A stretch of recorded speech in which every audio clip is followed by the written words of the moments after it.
हा ऐकू येणारा पक्ष्यांचा सुरेल आवाज काळानुरूप हरवत चाललाय का? आपल्या परिसरातील पक्ष्यांची संख्या कमी झाली आहे का?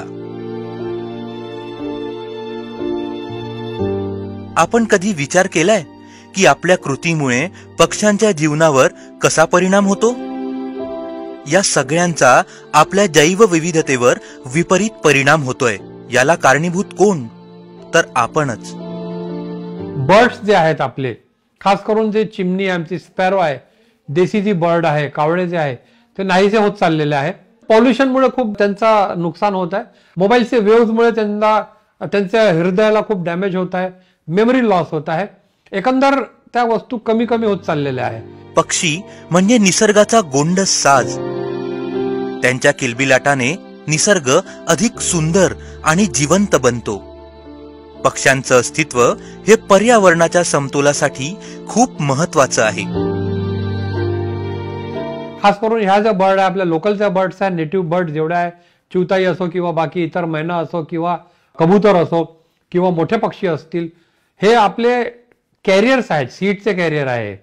हे एका ठिकाणून दुसऱ्या ठिकाणी वीज नेतात आणि त्यांच्या मार्गाने बराचसा फॉरेस्ट तयार होतो. इवन पॉलिनेशनला ते हेल्प करतात.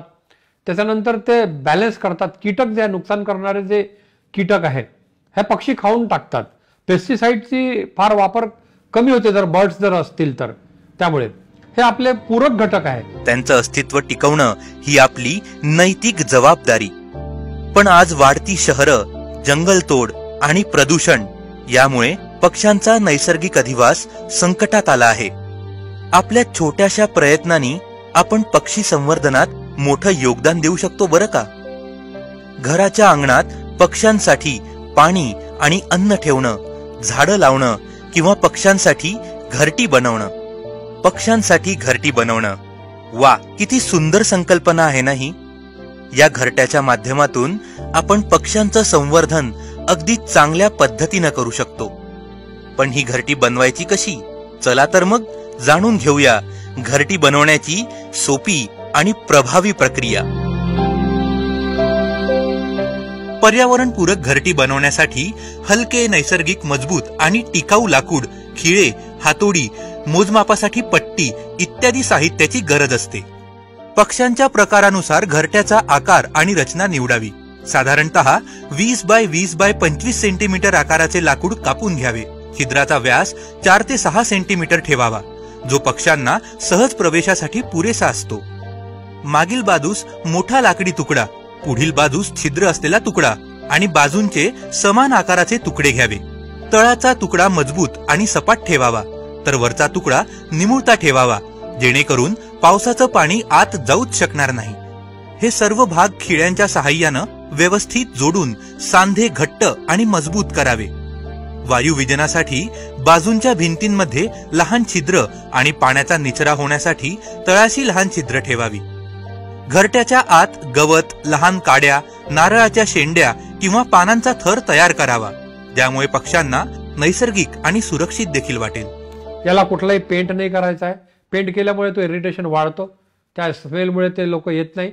आणि याला क्लॅम्प मागे एक लावून सुरक्षित ठिकाणी आपण लावायला लावतो. अशा ठिकाणी की जिथे साप नाही गेलं पाहिजे, उंदीर नाही गेलं पाहिजे, खारुताई नाही गेली पाहिजे. कारण उंदीर आणि खारुताई त्यांचे अंडे खाऊन त्यांना खतम करून टाकतात. आणि त्याला सुद्धा एक सेफ्टी आणि सिक्युरिटीची फिलिंग असली पाहिजे. घरटं हे पूर्वेकडे तोंड करून ठेवावं, जेणेकरून थेट उन्हाची झळ पक्ष्यांना बसणार नाही. पक्ष्यांना आकर्षित करण्यासाठी घरट्याजवळ पाण्याचा स्त्रोत ठेवावा आणि दाण्यांचे ताट ठेवून त्यांना खायला देखील देता येतं. घरट्याच्या आजूबाजूला कोणतेही शत्रू पोहोचणार नाहीत याची काळजी घ्यावी. या पद्धतीनं तयार केलेल्या घरट्यांमुळे पक्ष्यांना सुरक्षित निवारा मिळतो आणि त्यांच्या संवर्धनाला चालना मिळते. आमची संस्था जर आपण गुगल केलं तर 2012 पासून आम्ही 1000 बर्ड नेस्ट बनवणारी आणि डिस्ट्रीब्यूट करणारी, अवेअरनेस क्रिएट करणारी यशोधरा आणि नागपूर फर्स्ट आहे. आणि तो प्रयास अविरत इथे सुरू आहे. चला पक्षी संरक्षणाचा हा छोटासा पण महत्वाचा टप्पा आपण सगळे मिळून पूर्ण करूया. कारण पक्ष्यांचं संवर्धन म्हणजेच पर्यावरणाचं संरक्षण.